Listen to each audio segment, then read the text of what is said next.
Hello दोस्तों, आपका स्वागत है आपकी अपने YouTube channel M I study point पर।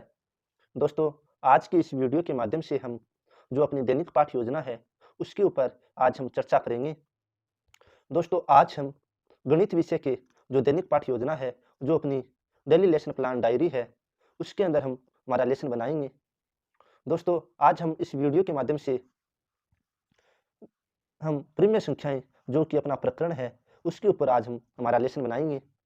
दोस्तों, हमारी डायरी के अंदर सबसे ऊपर हमारे विद्यालय का नाम, उसके नीचे कक्षा, विषय, प्रकरण और दाईं तरफ रोल नंबर, समयावधि, कालांश और दिनांक, यह सभी लिखेंगे।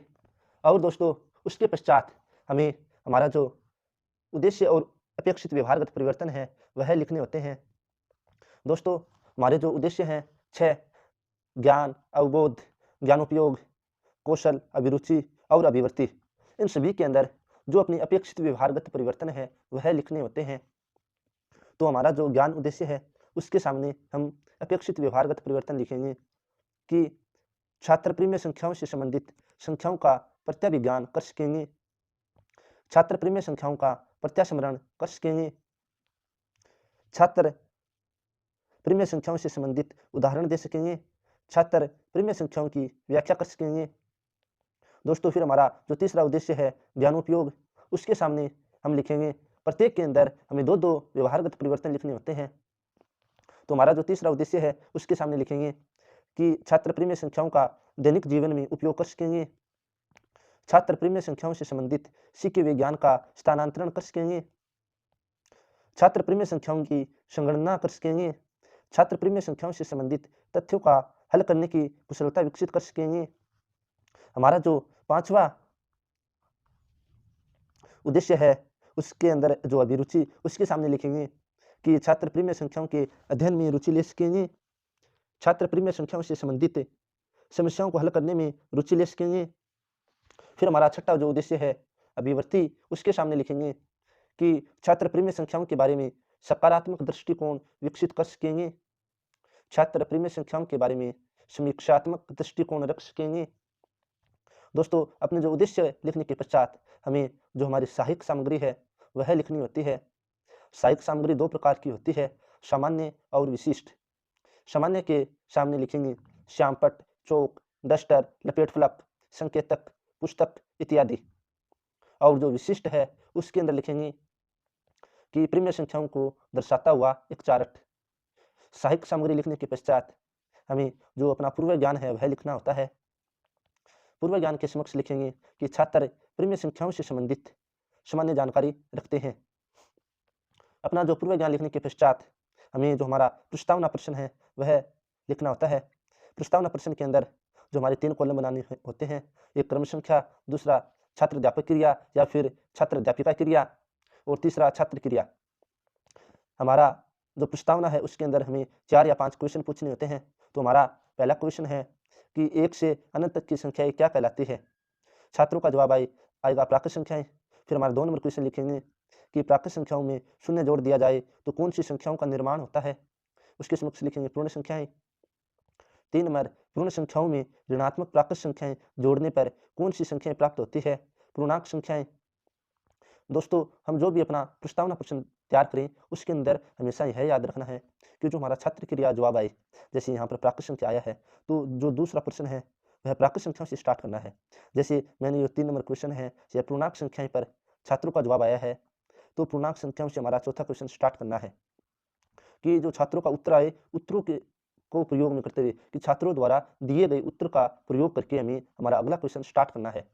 तो फिर हमारा 4 नंबर क्वेश्चन होगा कि पूर्णांक संख्याएँ यदि P/Q के रूप में लिखी जाएँ, तो इन्हें कौन सी संख्याएँ कहते हैं? जहाँ Q not equal is to 0, उसके सामने लिखेंगे प्रीमिय संख्याएँ। फिर हमारा 5वां क्वेश्चन होगा कि प्रीमिय संख्याओं के बारे में विस्तार से बताइए। छात्रों का जवाब नहीं आएगा, समस्यात्मक क्वेश्चन हो जाएगा यह। फिर हम हमारा जो उद्देश्य कथन है, वह लिखेंगे कि अच्छा छात्रों, आज हम प्रीमिय संख्याओं का विस्तारपूर्वक अध्ययन करेंगे। दोस्तों, उद्देश्य कथन लिखने के पश्चात हमें प्रस्तुतिकरण करना होता है। प्रस्तुतिकरण के अंदर हमें 4 कॉलम बनाने होते हैं, एक शिक्षण बिंदु का, एक छात्र अध्यापक क्रिया का, एक छात्र क्रिया का और 4 नंबर श्यामपट्ट सार का।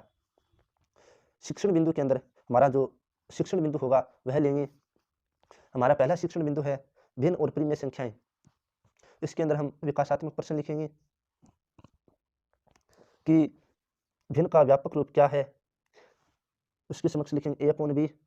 फिर हमारा दूसरा क्वेश्चन होगा कि परिमेय संख्या का व्यापक रूप क्या है, छात्रों का जवाब आएगा p अपॉन क्यू। फिर हमारा तीसरा क्वेश्चन कि भिन्न व परिमेय संख्याओं के बारे में विस्तार से बताइए, सभी छात्र निरुत्तर रहेंगे।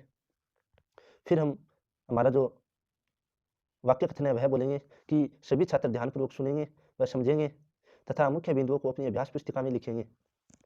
यह वाक्य कथन बोलने के पश्चात हमें हमारा जो छात्राध्यापक कथन है वह लिखना होता है कि भिन्न और परिमेय संख्याओं में तुलना करने के लिए हम एक भिन्न 5/8 मानते हैं। अब इसकी तुलना परिमेय संख्या का व्यापक रूप p अपॉन क्यू से करते हैं।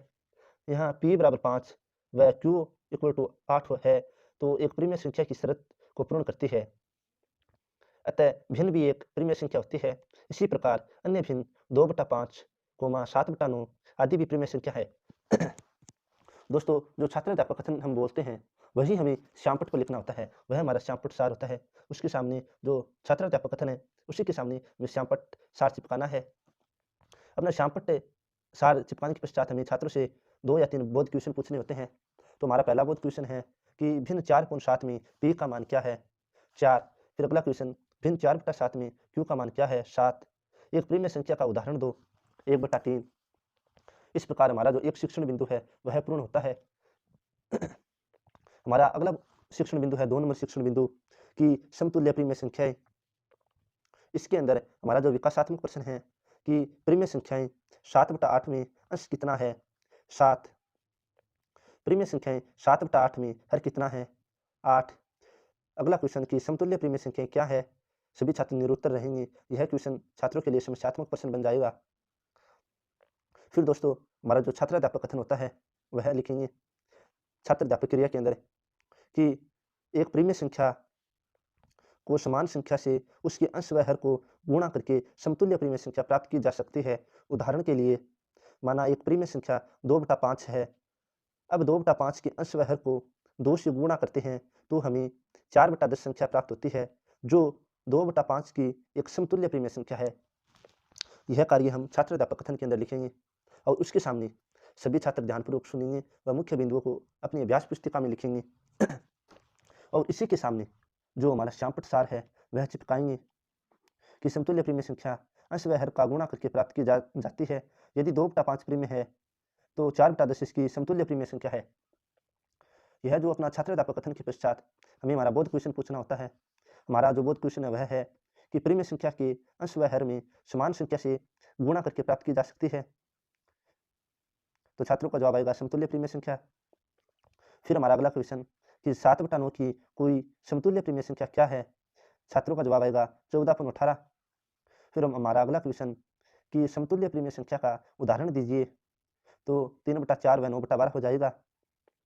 दोस्तों, हमारे जो 2 शिक्षण बिंदु है वह पूर्ण हो जाते हैं। इसी प्रकार हमारा जो परिमेय संख्याओं से संबंधित हमारा तीसरा शिक्षण बिंदु है कि परिमेय संख्याओं की तुलना। कि दोस्तों, हमारा प्रत्येक वीडियो के अंदर 3 शिक्षण बिंदु आएंगे। हमारा कोई भी ऐसा वीडियो नहीं होगा जिसके अंदर 3 शिक्षण बिंदु नहीं होंगे।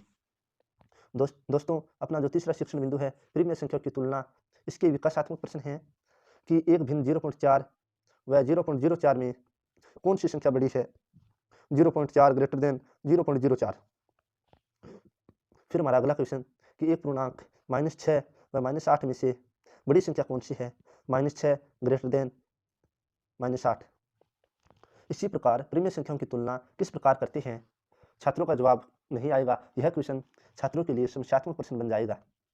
फिर हमारा जो छात्राध्यापक कथन है वह करेंगे कि परिमेय संख्याओं में तुलना करने के लिए हम एक उदाहरण लेते हैं। माना -5/9 और -7/9 जैसी 2 ऋणात्मक परिमेय संख्याएं की तुलना करते हैं। इनमें से -5/9 ग्रेटर देन -7/9 में -5/9 परिमेय संख्या बड़ी है, अतः परिमेय संख्याओं की तुलना की जा सकती है। और इसी के सामने जो छात्र क्रिया है उसके अंदर लिखेंगे कि सभी छात्र ध्यानपूर्वक सुनेंगे व मुख्य बिंदुओं को अपनी अभ्यास पुस्तिका में लिखेंगे। और जो श्यामपट्ट सार है उसके अंदर जो हम श्यामपट्ट कार्य करेंगे वह लिखेंगे। और फिर हमें जो हमारे बोध क्वेश्चन हैं वह पूछने हैं कि -5/9 व -7/9 में से कौन सी संख्या बड़ी है। -5/9। अगला बोध क्वेश्चन कि उपयुक्त उदाहरण में प्रिय संख्या धनात्मक है ऋणात्मक। छात्रों का जवाब आएगा ऋणात्मक। इस प्रकार हमारे जो तीनों शिक्षण बिंदु है वह पूर्ण हो जाते हैं और हमारे जो शिक्षण बिंदु है प्रस्तुतिकरण वह पूर्ण करने के पश्चात हमारा जो मूल्यांकन प्रश्न है वह पूछेंगे। हमारा पहला मूल्यांकन प्रश्न है कि निम्न में से प्रिय संख्या कौन सी है।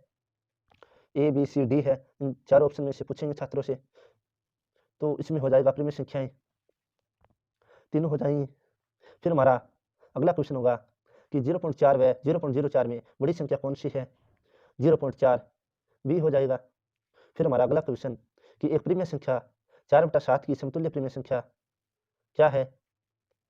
हमारा 4 नंबर क्वेश्चन कि प्रिय संख्या 11/12 की समतुल्य प्रिय संख्या ज्ञात करो। हमारा 5वां क्वेश्चन कि 10/11 एवं 20/11 में कौन सी संख्या बड़ी है, तुलना करो। दोस्तों अपना जो मूल्यांकन क्वेश्चन पूछने के पश्चात हमें गृह कार्य देना होता है, तो हम श्यामपट्ट पर गृह कार्य लिखेंगे। गृह कार्य होगा कि प्रिय संख्याओं को समझाते हुए कुछ समतुल्य प्रिय संख्याओं के उदाहरण बताइए। दोस्तों इस प्रकार हमारा जो एक लेसन प्लान है वह तैयार कर सकते हैं। अगर दोस्तों आपको वीडियो अच्छा लगा है तो हमारा जो चैनल है MS स्टडी पॉइंट, इसको सब्सक्राइब जरूर करें और वीडियो को लाइक करें। और ये जो वीडियो अगर अच्छा लगा है, अगर अपने जो साथी हैं जो लेसन प्लान बनाते हैं उनको शेयर करें, ताकि वे भी अपना जो दैनिक पाठ्य योजना की डायरी है वह आसानी से पूर्ण कर सकें। और अगर आपको ऐसी जो लेसन प्लान बनाने हैं तो हमारा जो चैनल है उसकी प्ले लिस्ट के अंदर जाकर आप आसानी से अपनी जो दैनिक पाठ्य योजना की डायरी है वह पूर्ण कर सकते हैं। दोस्तों वीडियो को अंत तक देखने के लिए धन्यवाद।